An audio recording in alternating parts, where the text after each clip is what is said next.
This video is to show you how to fix crashing problems when screen recording using screen recorder or any app for recording. You notice why you're screen recording an app or when you're screen recording when you do something on your mobile phone, it crashes just like that. So I'm going to teach you how to fix it. First thing you should do is to reboot your phone. Then you come over to your settings.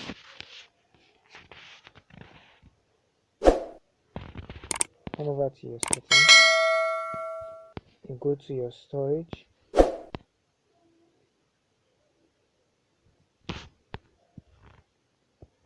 Sorry, you go to your apps and notifications.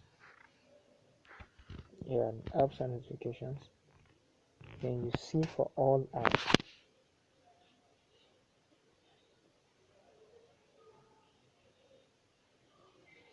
Don't know why it's taking time.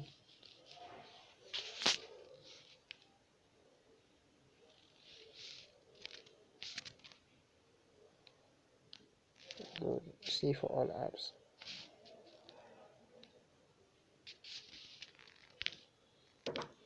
When you go to your recorder, the app you're using for the screen recording. Like me, I use xrecorder. You go to the app, you force stop first. After force stopping, then you come over to your storage. You clear data and you clear cache. I have info now, so I don't want to clear them all. But once you do this, I assure you, your problem is fixed. You can record on and on without having it crashing. Because as you can see, that's what I'm using for this video. Thanks so much. Please like and subscribe to my channel. Drop your comments in the comment section below. Thanks.